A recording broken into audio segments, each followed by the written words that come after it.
오늘 이 시간 여러분과 함께 하나님의 말씀을 나누고자 하는데요. 전 여러분들과 함께 대강대강 삽시다라는 제목으로 함께 하나님의 말씀을 나누도록 하겠습니다. 저는 사랑하는 성도 여러분, 저는요 두 아이의 아빠입니다. 제가 처음으로 아빠가 되었을 때요, 저는 기대하는 바가 있었고 제가 나름대로 어떤 낭만이 있었습니다. 환상 같은 것들이죠. 예컨대 어떤 것이었냐면 이런 것들인데요. 아빠가 이렇게 늦은 밤 집에 이렇게 힘들어서 피곤해서 들어가는 겁니다. 애들이 자고 있을 줄 알고 조심조심히 현관문을 열고 딱 들어갔는데요. 불이 켜져 있고요. 애들이 현관문 앞에 나와 있는 거죠. 그러면서요, 아빠 오셨어요 하면서 막 안아주면서 갑자기 서가지고 아빠 힘내세요. 우리가 있잖아요. 아빠 사랑해요 하면서 뽀뽀하고 뭐 이런 거를 기대하는 거죠. 그래서 저는 그런 게 너무 좋을 것 같다는 생각이 들었습니다. 근데 여러분 갑자기 슬퍼지는데요. 이런 기다림은요, 현실에서 볼 수 없는 것이기 때문에 환상이다라고 생각이 들었습니다. 실상 아빠가 집에 들어갈 때나 나올 때나요, 별로 아이들은 거의 대다수가 별로 관심이 없는 것처럼 보입니다.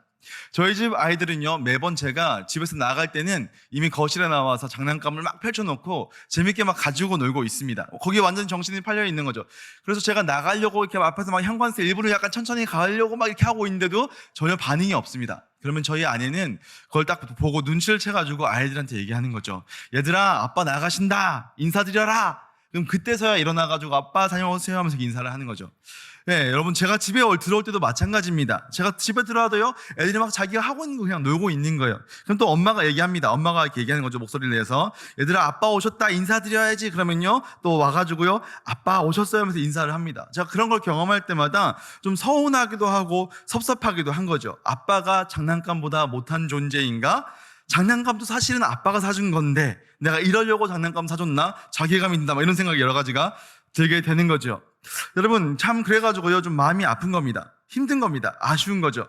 그런데 제가 최근에 어떤 이 자녀 관계 강사의 얘기를 들었는데요, 그게 아이들이 아빠를 무시하는 게 아니라 그 당시에 진짜 자기가 완전히 좋아하는 거에 집중하고 있고 몰입해서 아빠가 나가고 있는지 들어오고 있는지를 전혀 모른다라는 겁니다. 그래서 너무 서운해하지 말고 그때는 그 아이의 지금 네가 관심을 가지고 집중해야 될 대상이 누구인지를 제대로 알려주기만 하면 된다라고 얘기를 하는 거예요. 제 마음이요, 조금 녹았습니다. 왜냐면 오해했던 거거든요. 제가 저희 애들을 오해했어요. 그죠? 아이들이 저를 이렇게 허투루 생각하는 게 아니라 자기가 진짜로 집중하고 싶었던 것에 집중했던 거였고, 이제 집중을 저에게만 돌리면 되는 거죠. 근데 그럼에도 불구하고 저는요, 저희 아내가 얘들아 아빠 나가신다, 들어오신다, 뭐 이런 얘기를 하지 않아도 딱 문 앞에 서가지고 아빠 다녀오셨으니까 그래서 뽀뽀도 좀 해주고 뭐 이런 것들을 기대합니다. 주님 정말 그렇게 될 줄로 믿습니다. 저는 믿습니다. 사랑하는 성도 여러분, 이제 곧 성탄절입니다. 이제 한 17일밖에 남지 않았죠. 여러분, 성탄절은 정말로 즐겁습니다. 근데 때때로는요, 이 성탄절이 그 엄마의 목소리 같다라는 생각이 듭니다. 다른 것에 집중하고 있던 우리를 다시 예수님을 기다리는 대로 데리고 가기 때문입니다. 우리는 늘 다시 오실 예수님을 기다리며 살아가야 합니다. 언제든지 주님이 오시면 주님 오셨어요? 너무너무 기다리고 있었다고요 라고 하면서 그분께 환하게 인사하며 맞아들여야 되는 거죠. 그런데 그때 우리가 다른 것에 집중하고 있다면, 다른 것에 몰입하고 있으면서 주님이 오신 것도 모른다면 정말 너무나 안타까운 일이라는 거죠. 그래서 우리는요, 성탄절을 기념하면서 초림하셨던 예수님이 곧 재림하실 것을 기다리며 다시 쳐다보게 되는 것입니다. 예, 우리 주님 올라가신 그대로 다시 오실 것입니다. 그렇다면 여러분, 우리는 어떻게 그분을 기다려야 하는 걸까요? 수많은 다른 것에 집중하느라 그분을 놓치지 않으려면 우리는 어떻게 그분을 기다려야 하는 걸까요? 그 기다리는 자의 태도가 무엇인지 저는 오늘 마가복음 1장에 있는 말씀으로 여러분과 함께 하나님의 말씀을 나누고자 하는 겁니다. 이 말씀이 마치 여러분들에게 엄마의 목소리처럼 이미 오셨고 다시 오실 예수님을 기다리는 자리로 나가게 해주시기를 간절히 소망합니다. 오늘 여러분과 나눌 이 본문은 마가복음입니다. 마가복음의 처음이죠. 여러분, 마가복음의 저자인 마가는요, 그의 청소년 시기에 오순절 성령 강림을 자기 집에서 경험한 사람입니다. 그리고 그는 베드로의 제자가 되어서 30년을 베드로와 함께 사역을 했죠. 근데 그 와중에요, 로마의 황제가 바뀌고 기독교에 대한 핍박이 굉장히 거세졌습니다.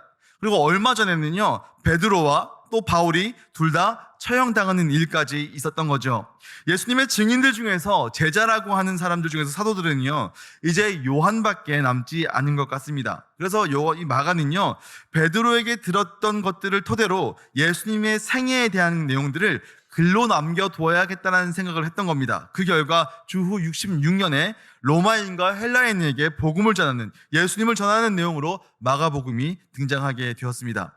여러분, 우리가 어떤 사람에 대해서 이야기를 한다고 했을 때요, 또 그 내용들을 글로 쓴다고 했을 때요, 그 사람에 있는 모든 것들을 다 기록할 수는 없습니다. 어쩔 수 없이 그 사람의 삶 중에서 어떤 내용들을 선별할 수밖에 없는 겁니다.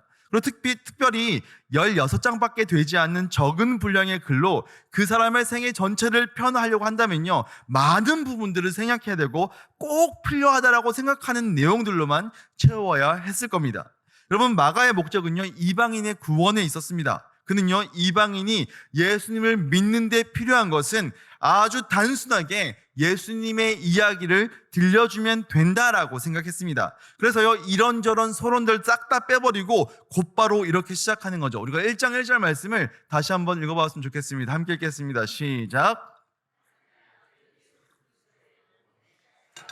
사랑하는 성도 여러분, 마가가 생각한 복음이란 뭐냐면요, 예수님과 그분의 입에서 나온 말이었던 겁니다. 뭔가 많은 복잡한 설명이 필요한 게 아닙니다. 그저 예수님에 대해서, 그리고 그 예수님께서 해주신 말씀만 정확하게 들려주기만 한다면 사람들은 예수님을 믿고 구원에 이를 수 있다라고 믿었던 거죠. 그래서 이 마가는요, 자신의 글을 통해서 예수님을 보여주고 그분께서 하신 말씀을 그대로 옮겨 적었습니다. 그것이 그가 생각했던 복음이었던 거죠. 저는 사랑하는 성도 여러분, 여러분에게 묻고 싶습니다. 예수님에 대해서 많은 설명이 필요할 때가 있죠. 이런 방식, 저런 방식으로 해서 예수님에 대해서 많이 얘기할 것들이 많습니다. 그분에 대해서, 그분이 하신 일들, 그 내용들을 정리한 신학적인 노력들이 필요합니다. 여러분, 저 역시요, 이 학문과 신학적인 내용들을 아주 즐거워하고요, 그런 것들을 공부하는 것도 좋아하고 가르치는 것도 좋아하고 강의하는 것도 좋아합니다. 근데 제가 그런 것들을 많이 해봐도요, 설교를 대체할 수는 없습니다. 여러분, 설교는요, 선포하는 것이기 때문이죠. 예수님에 대해서, 또 그분이 하신 말씀에 대해서 외치는 것, 그것이 바로 증언하는 예배한 요소로서의 설교이기 때문입니다. 여러분, 마가는요, 진짜로 예수님을 믿었습니다. 마가의 저술 태도가 이런 것이죠. 예수님, 당신의 행함과 당신의 말씀을 왜곡하지 않고 전하기만 한다면 세상은 이 이야기를 듣고 당신 앞에 무릎을 꿇을 것입니다. 나는 그것을 믿습니다. 그래서 나는 서론 쓰는 것에 시간을 쓰지 않겠습니다. 복음은 곧 당신이기 때문에 당신이 행하신 것과 하셨던 말씀을 들려주는 것으로 제가 쓸 수 있는 모든 지면을 쓰겠습니다 라고 하는 거죠. 사랑하는 성도 여러분, 여러분들은 어떻습니까? 여러분, 예수님을 진짜로 믿으십니까? 정말로 예수님을 바르게 보여주고 예수님에 대해서 그분의 말씀을 바르게 외치기만 한다면 세상이 그분 앞에 무릎 꿇는다라고 생각하십니까? 여러분, 뭔가 더 많은 것들을 할 것처럼 여기고 있다면요, 그래서 우리가 더 많은 것들을 행하고 우리가 좀 더 높은 자리로 가게 되고 더 유명해지고 더 많은 선행들을 해야 될 것처럼 여기고 있다면요, 여러분, 우리는요, 오늘 말씀에 집중해야 됩니다. 여러분, 이 마가의 저술 태도 속에서 마가의 단순하면서도 진지한 예수님에 대한 믿음을 보게 되는 것입니다. 우리가 이 믿음 가운데 있기를 축복합니다. 여러분, 그렇다면요, 이 마가는 예수님의 이야기를 어디서 시작하는지를 보셔야 합니다. 일단 마태복음을 봅시다. 마태복음을 기록한 마태는요, 예수님의 이야기를 족보에서 시작하고 있죠. 그리고 누가복음을 기록했던 누가는 어디서 시작할까요? 메시아를 기다렸던 많은 사람들에 대해서 이야기를 시작합니다. 요한은 이 예수님의 신학적인 의미를 설명하면서 그의 요한복음을 시작합니다. 그런데 마가는요, 딱 한 명의 증인만 세웁니다.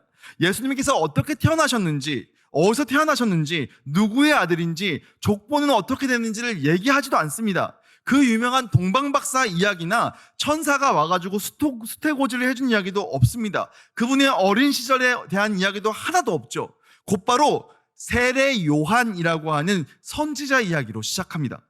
왜일까요? 왜냐하면 여러분, 이 한 사람만 있어도 충분하다라고 여겼기 때문입니다. 여러분, 고대 근동에서는요, 공식적으로 사실임이 증명되기 위해서는 2명 이상의 증인이 필요합니다. 예수가 누구인지, 그분이 어떻게 복음이 되신지는요, 예수님 스스로가 증명하시겠지만 그분이 진짜 메시아인지에 대해서 증인이 필요한 거죠. 그 역할로 선정된 사람이 바로 세례 요한이었던 겁니다. 구약 이사야서나 말라기서에 예언된 메시아가 오기 전에 반드시 올 자가 있는데 오시는 길을 준비해야 될 사자가 온다라는 내용이 있기 때문입니다. 그래서 마가가 보기에는요, 세례 요한은 공식적인 예수님의 증인이었던 것입니다. 여러분, 고대 근동 문화를 살펴보면요, 대부분의 왕들은요 신을 대리하는 대리자였습니다. 그래서 그 왕이 어떤 지역으로 순시를 하게 되면요, 그 규모에 따라서 많게는 수개월에서 적게는 수주에 이 주의 길을 예비하는 자라고 하는 직책을 가진 자가 먼저 그 왕이 갈 지역으로 가게 됩니다. 그리고 그 왕이 올 여로 전체를 관리하게 되는 거죠. 그는요, 왕이 걷게 될 장소를 미리 살펴보고 길을 냅니다. 언덕이 그 길 가운데 있으면요, 언덕을 깎아내려서 평탄하게 만듭니다. 그 가는 길에 웅덩이가 있으면 웅덩이를 메꿔서 평지가 되게 하죠. 그래서 왕이 걸으시는 길에 장애가 없도록 만들었습니다. 그뿐만 아니죠. 그 길에 있는 악한 자들, 약한 자들을 길에서 쫓아내고 흉한 것들을 치워냅니다. 사람들로 하여금 왕의 길에 보여야 될 태도도 와서 가르치게 되죠. 그가 어떻게 그들이 왕을 맞이해야 될지 집체교육도 하는 겁니다. 여러분, 주의 길을 예비하는 자라고 하는 자들은요, 이름도 없고 사람들의 주목을 받으려고 하지도 않습니다. 그의 사는 방식은 아주 단순합니다. 그가 갖고 있는 유일한 관심사는요, 오직 오실 왕과 오실 왕이 걸어가실 그 길에만 관심이 있는 겁니다. 그는요, 스스로 광야의 소리라고 생각합니다. 자신의 이름을 남기는 일 따위는 전혀 관심이 없죠. 그런데 여러분, 사람들은 다 알게 되는 겁니다. 그 광야에서 외치는 자, 길에서 길을 평탄하게 하는 자라고 한 자가 오면요, 이제 얼마 안 있으면 누가 온다는 겁니까? 바로 왕이 온다는 겁니다. 여러분, 기독교의 오랜 전통 중에서요, 대강절이라고 하는 것이 있습니다. 주님이 오시는 날을 기다리는 기간이라고 하는 기간으로요, 성탄 4주 전부터 이 기간을 경건하고 거룩하게 지키려고 노력하죠. 아마 학자들은 이 대강절이 주후 4세기부터 교회 안에 생긴 절기다라고 얘기를 하는데요. 여러분, 그런데 우리 교회는요, 따로 대강절이라는 걸 지키진 않습니다. 우리 합동 측은 대강절이라는 말을 잘 쓰지 않습니다. 근데요, 우리 교회는요, 비슷한 맥락으로 하는 일이 있습니다. 뭘까요, 여러분? 예, 여러분, 우리가 40일철야를 마칠 때 뭐 했습니까? 기억나세요? 40일철야를 마치는 날에 이제 우리가 딱 40일철야를 마치면서요, 갑자기 이제 불 다 끈 다음에죠, 막 갑자기 성탄 트리를 만들어 놓고 전등식을 하는 거예요. 그렇죠? 밤에, 깜깜한 밤에 전등을 확 켜면서요, 나무가 밝아지는 겁니다. 여러분, 그거 왜 하는 걸까요? 그거 하면 무슨 의미가 있는 걸까요? 마치 딱 우리 성탄 4주 전에 우리가 그걸 하거든요. 여러분, 그러면요, 이 동네 사람들이요, 그 트리에 불이 들어온 걸 보면서 뭘 알게 되는 걸까요? 조금 있으면 성탄절이네? 라고 하는 것을 인식하게 된다는 겁니다. 여러분, 이 지역에 세워진 성탄 트리는요, 지나가는 사람들에게 이렇게 외치고 있는 겁니다. 여러분, 곧 아기 예수님이 오신 날입니다. 여러분, 이것처럼요, 광야에서 외치는 자가 등장하면요, 사람들은 아는 겁니다. 곧 왕이 오시나 보다. 그 역할을 감당했던 사람이 바로 세례 요한이었던 겁니다. 여러분, 세례 요한은요, 왕의 길을 예비하는 데 있어서 최고의 목소리였습니다. 그는 그 일에 대해서 자기의 모든 걸 다 걸었습니다. 나중에 예수님도요, 이 세례 요한을 평가하기를 구약에 있는 모든 인물들보다 훨씬 더 큰 인물이다라고 평가를 했습니다. 그의 이야기가 복음서 4개 전부 다에 다 등장하죠. 그 복음서 4개가 뽑은 최고의 목소리가 누군가 하면 바로 이 세례 요한인데, 오늘 저는 여러분들과 함께 그 세례 요한의 예수님을 기다렸던 태도 3가지만 생각해 보려고 합니다. 바로 그의 삶의 방식, 그가 전한 메시지, 그가 전한 메시지에 대한 태도라는 관점으로 여러분과 함께 말씀을 나누고자 하는 겁니다. 여러분, 이것은요, 오늘 우리에게 굉장히 중요합니다. 너무너무 중요합니다. 왜냐하면요, 주의 길을 예비하는 자가 구약 시대에는 세례 요한이었다면 신약을 살고 있는 자들에게는요, 바로 성도와 교회이기 때문이죠. 곧 저와 여러분들이기 때문입니다. 우리는 최고의 목소리였던 이 세례 요한에게 배워야 한다는 것입니다. 여러분, 요한의 삶을 먼저 좀 살펴보았으면 좋겠습니다. 세례 요한은 어떻게 살았는가? 마가복음은요, 제일 먼저 시작하면서 세례 요한의 의, 식, 주 요 3가지를요 짧게 진술합니다. 우리 마가복음 1장 4절에서 6절 말씀, 좀 길지만 함께 읽겠습니다. 시작.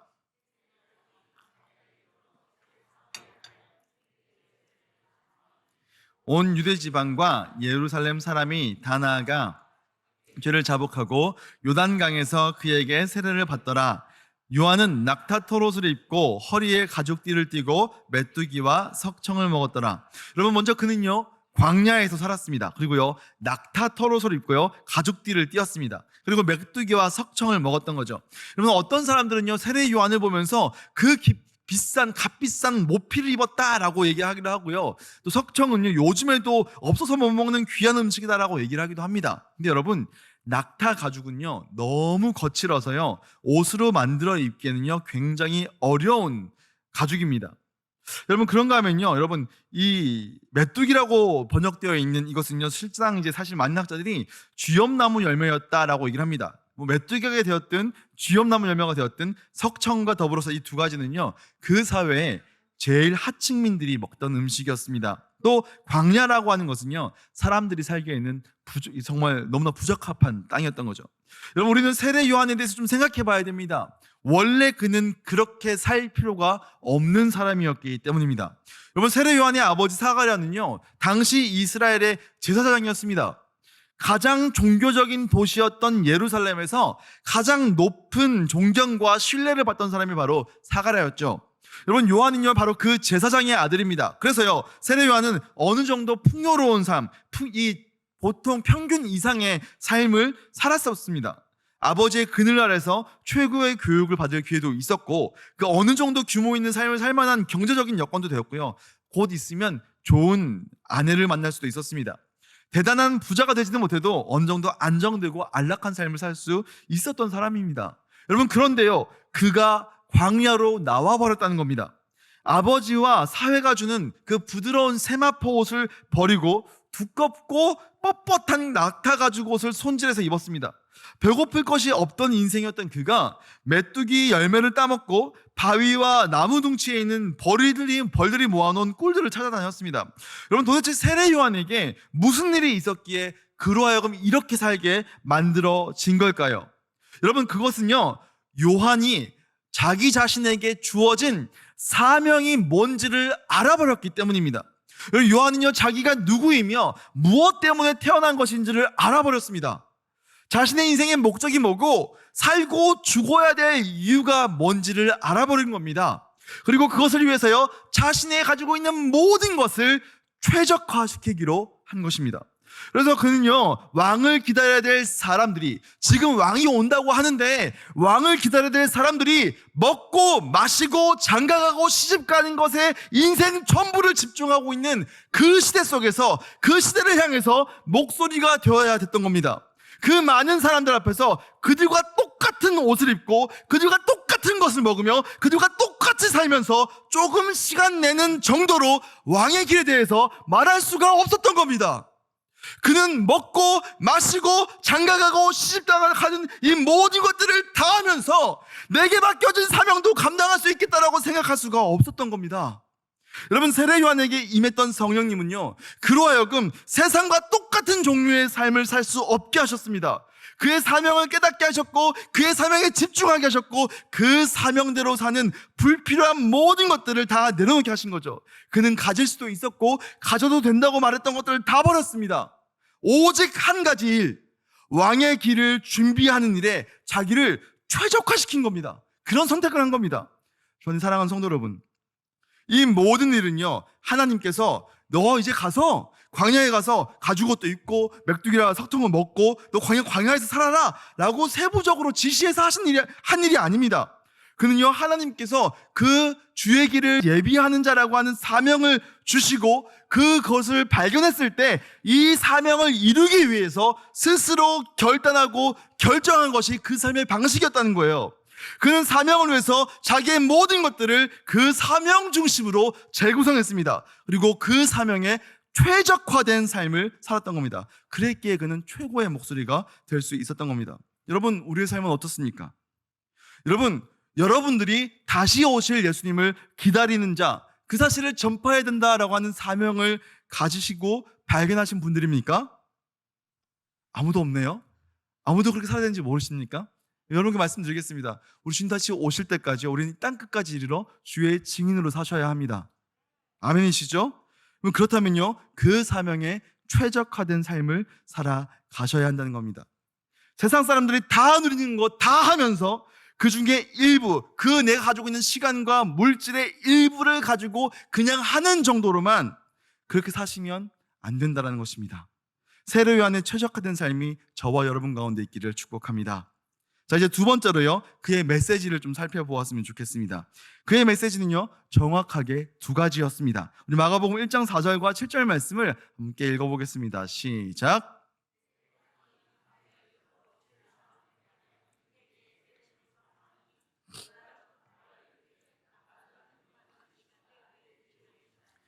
나는 굽혀 그의 신발끈 풀기도 감당하지 못하겠노라.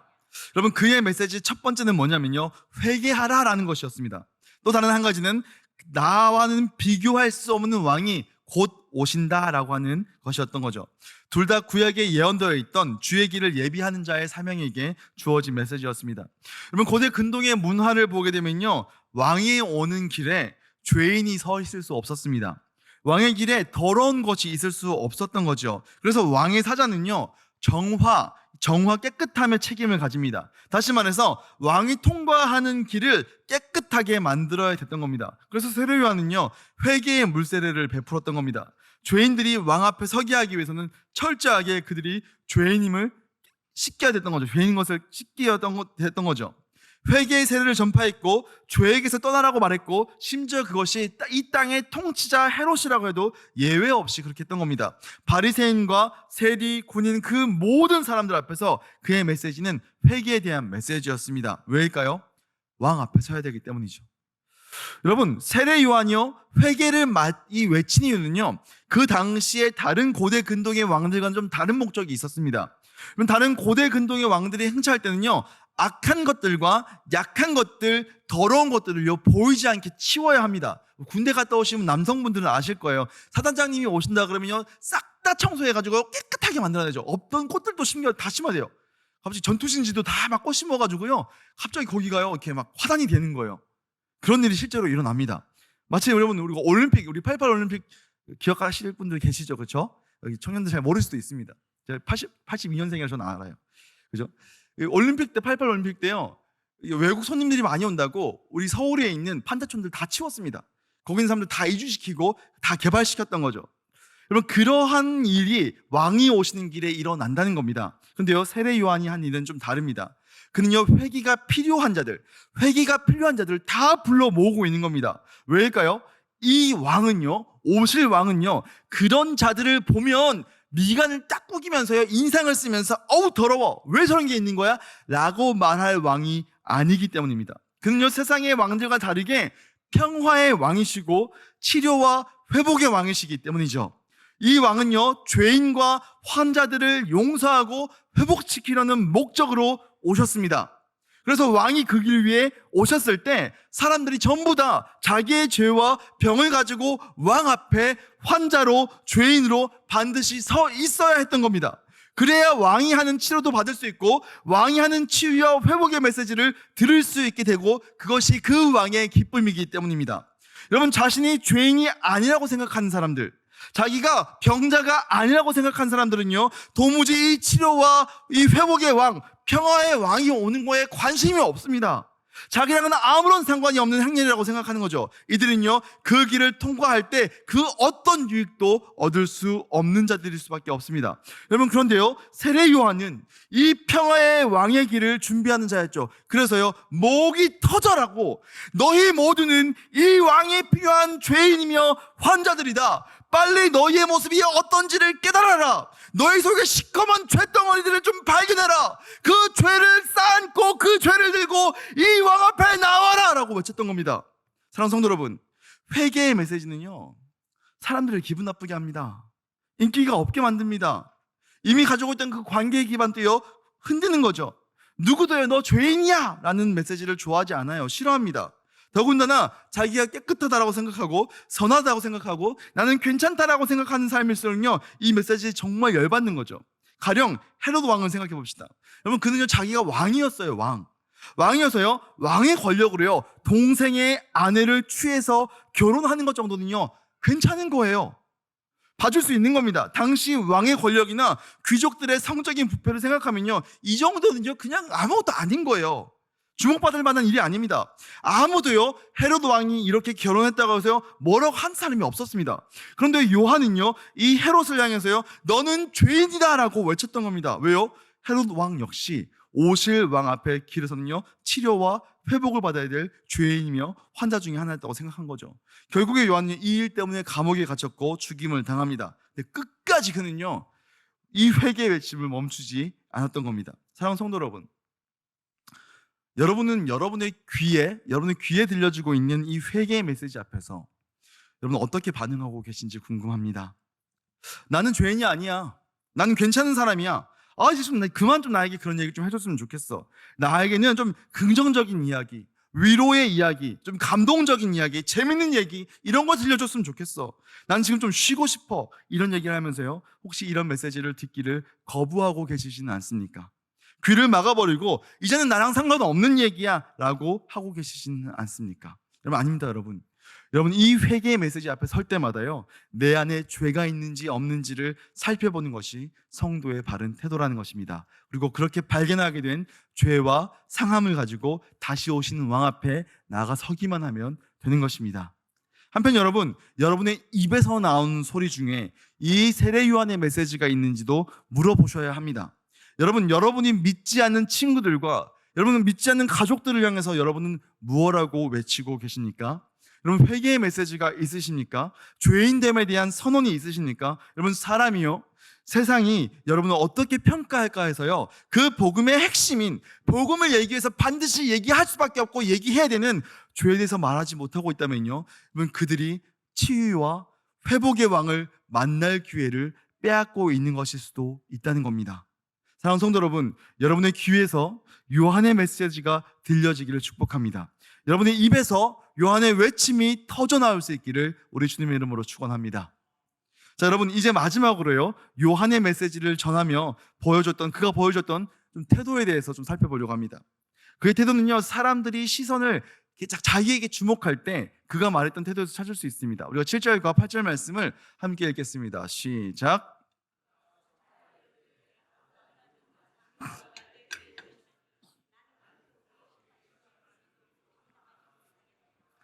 나는 너희에게 물로 세례를 베풀었거니와 그는 너희에게 성령으로 세례를 베푸시리라. 여러분 주의 길을 예비하는 자라고 하는 직책, 이 직책을 가진 사람들은요 왕이 준 권력이 있었습니다. 왕이 위임해 준 권력이 있었던 겁니다. 가서 내 이름으로 이 일들을 행하라라고 하는 권력이 있는 거죠. 그리고 그 권력을 가지고 왕의 길을 준비합니다. 여러분 그러면요 왕의 권력을 가지고 왔다고 하는 그 자리에 서면요 어떤 권위가 생기냐면요 사람들이 나를 뭘로 보냐면 왕으로 봅니다. 무슨 말씀인지 아시죠? 왕으로 보게 되는 겁니다. 예, 사람들의 눈에는요 실제로 지금 왕이 보이지 않고 그 왕의 권력을 가지고 온 그의 사자만 보이는 겁니다. 그래서 어떤 사람들은요 그 사자가 오면요 그 사자 앞에 잘 보이려고 노력합니다. 그 권력을 행사하고 있는 그를 주목하고요 그 왕의 사자에게 매료되는 겁니다. 잘해주고 싶은 겁니다. 그렇지 않습니까? 여러분 마찬가지입니다. 우리가 이제 한때 계속 요즘엔 좀 그런 게 좀 줄었지만 예전 목사님들이 계시면요 목사님들 진짜 잘해서 거의 예수님급으로 잘했습니다. 왜냐하면 왕이 예수님을 대언하는 자로 여겼기 때문이죠. 제가 요즘처럼 이렇게 막 너무 쉽게 대하지 않습니다. 그렇죠? 저만 웃긴가요? 죄송합니다. 네. 결혼 시장에 거의 천민. 네. 그렇습니다. 네, 매료되는 겁니다. 사람들은 세례 요한의 삶과 설교를 들으면서요 매료되었습니다. 수많은 사람들이 몰려왔고요 그의 말씀을 듣는 중에 그 세례 요한은요 인기인이 되었습니다. 많은 사람이 찾는 사람이 되었습니다. 여러분 얼마나 좋습니까? 사람들이 나를 찾아오는 거예요. 나를 좋아해 주는 겁니다. 내가 하고 있는 일이 최고라고 얘기해 주는 겁니다. 여러분 그때 세례 요한이 이렇게 얘기하는 겁니다.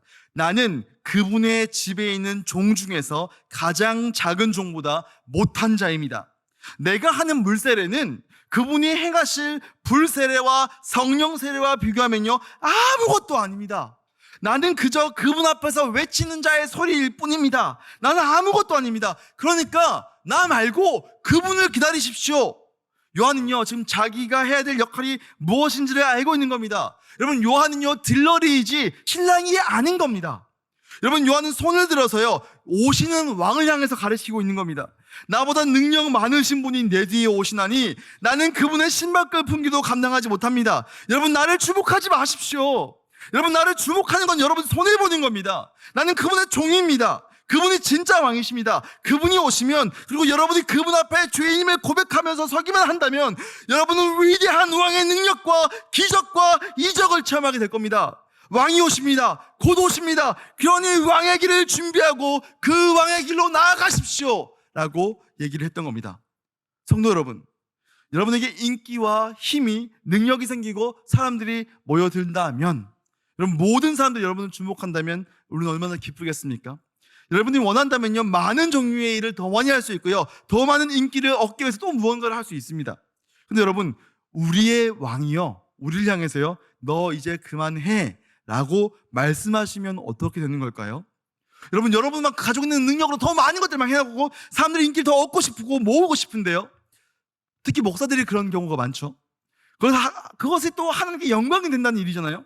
우리가 뭔가 봉사하고 우리 사역의 자리에 있으면서 많은 것들을 감당하면 사람들에게 좋다고 해주는 거예요. 우리 역시 그 일이 하나님께 영광이 되는 일이라고 생각했었습니다. 근데 어느 날 하나님 갑자기 오셔가지고 너 이제 그만해라 라고 말씀하신 우리는 어떨까요? 우리는 그 말씀 앞에 순종할 수 있을까요? 여러분이 잡고 있는 그 운전대를 놓고 시동을 끄고 내려올 수 있겠냐는 거예요. 여러분, 성도는요, 자기가 주인공이 아님을 아는 사람들입니다. 예수님께서 주인공이시고 우리는 그분을 빛나게 만드는 조연들인 것을 아는 사람들이죠. 그러니 감독이신 하나님이 뭐라고 말씀하시는지 그분의 사인에 민감하셔야 된다는 겁니다. 요한은 가장 빛나는 순간, 그의 가장 빛나는 순간에, 영광스러운 순간에 그 빛을 읽기를 선택했습니다. 왜일까요? 오실 분이 오셨기 때문입니다. 그는 그에게 맡겨진 사명을 다했기 때문입니다. 예수님은 흥하고 나 요한은 쇠하여야겠다라고 말했던 거죠. 이것이 요한의 선택이었습니다. 왜일까요? 그에게 주어진 사명이 오실 왕의 길을 만드는 것이었기 때문입니다. 저는 사랑하는 성도 여러분, 세례 요한의 특징을 딱 한 가지로 정의하면요, 사명의 집중입니다. 사명의 집중. 그의 의, 식, 주, 이 모든 일상은요, 그의 삶은요, 그에게 맡겨주신 사명 때문에 자발적으로 선택한 고난들이었습니다. 그의 입에서 나왔던 말은요, 사람들에게 미움을 받게 만드는 회개의 메시지였고, 그를 찾아온 인기를 포기하면서 오시는 주님께 주목하게 만들기 위해서 스스로 종의 자리로 낮아지는 것을 택했던 것도 다 그의 사명에서 나왔던 것입니다. 그 사명이 뭡니까? 우리 주님 곧 오십니다를 외치면서 세상을 준비시키는 거였죠. 여러분, 그래서요, 그는요, 대강 살았습니다. 여기서 대강은요, 뭐 그까이 거 대충 살자라고 할 때 대강이 아닙니다. 여기서 대강은요, 대강절을 할 때 대강입니다. 기다릴 대, 내려올 강, 내려오실 주님을 기다리며 살아가는 삶의 태도인 것이죠. 그리고 주님이 오실 것을 기다리게 하는 목소리로 살아내는 거죠. 그런 의미에서 대강 살았다라고 하는 것입니다. 여러분, 정말 그는요, 대강 살았습니다. 그래서 마가는요, 그리스도의 복음의 시작을 말하면서요, 딱 한 명의 증인인 세례 요한을 제시했던 겁니다. 그리고 그 한 사람이면 되었다라고 말하고 있는 거죠. 여러분, 여러분에게 권면합니다. 정말 여러분에게 권하고 싶습니다. 여러분, 대강 사십시오. 우리 옆에 계신 분들에게 이렇게 권면했으면 좋겠습니다. 대강 삽시다. 사랑하는 성도 여러분, 곧 있으면 17일 후면 예수님의 나으심을 기념하는 성탄절이 있습니다. 여러분, 그래서요, 저는 여러분에게 예수님의 오심을 기다리며 그 길을 준비했던 세례 요한의 이야기를 여러분에게 한 것입니다. 우리 역시 그분의 오심을 기다리며 주님 오실 길을 예비하는 자로서 성도의 삶을 선택하기를 바랍니다. 사랑하는 성도 여러분, 우리에게는 진짜로 집중해야 될 대상이 있습니다. 그분은 우리의 모든 것들을 걸어도 집중해도 전혀 아까운 분이 아닙니다. 그분은 우리를 위해서 자기 목숨을 내어주신 평화의 왕, 회복의 왕이신 예수 그리스도입니다. 사랑하는 성도 여러분, 이 겨울에 우리 주님 한 분께 깊이 빠져봤으면 좋겠습니다. 이 주님께서 우리에게 맡겨진 그 사명의 자리를 붙잡고 그 사명에 사로잡혀서 세상도 나도 간 곳 없고 구속한 주만 보이도다라고 우리가 불렀던 찬양처럼요, 그렇게 살아보자는 겁니다. 정말 사랑해야 될 그분을 사랑하고 정말 바라봐야 될 그분을 바라보며 정말 애써야 될 그 일을 애쓰고 그렇게 살고 그렇게 죽어서 그 주님께 집중하고 주님 주신 사명에 감당한 것을 집중하는 것으로 살아내는 동광의 성도들이 많이 일어나기를 주님의 이름으로 축원합니다. 주님 주신 이 사명에 붙들려 세상이 이해할 수 없는 종류의 여정으로 한 번밖에 없는 삶을 주님의 길을 예비하는 성도로 아름답게 살아내드리는 세상이 감당할 수 없는 하나님 나라의 성도들이 우리 동강 가운데 많이 일어나기를 우리 주님의 이름으로 축복합니다. 자, 잠시 기도하겠습니다. 하나님 아버지 감사합니다. 이 시간 주님의 성탄을 기다리며 오늘 우리가 어떠한 자로 살아야 되는지에 대해서 하나님의 말씀을 나누었습니다. 하나님 아버지, 우리는 이 세상 속에서 참 많은 것들에 집중합니다. 너무 많은 것들에 몰입하며 살아갑니다. 먹고 마시고 시집가고 장가가고 수많은 사람들이 하는 것들을 다 집중하면서 하나님, 우리가 정말 집중해야 될 예수님을 놓쳐버리고 살아갈 때가 얼마나 많은지 모릅니다. 하나님, 그때 세례 요한은 나와서 그 목소리로 예수님을 바라봐라, 예수님을 향해라, 예수님 앞으로 나아오라라고 외쳤습니다. 오늘 살아가는 동광의 모든 성도들이 그 사명을 함께 붙들고 주님 오시는 그날까지 주님을 기다리며 주님을 외치는 자로 살아갈 수 있도록 주여 은혜 베풀어 주시옵소서. 세상 속에서 대강 살아가는 것이 아니라 정말로 주님을 기다리는 대강으로 대강 살아내드리는 우리 동광의 모든 성도 될 수 있도록 주여 은혜 베풀어 주시옵소서. 주께 감사드리며 예수님의 이름으로 기도드렸습니다. 아멘.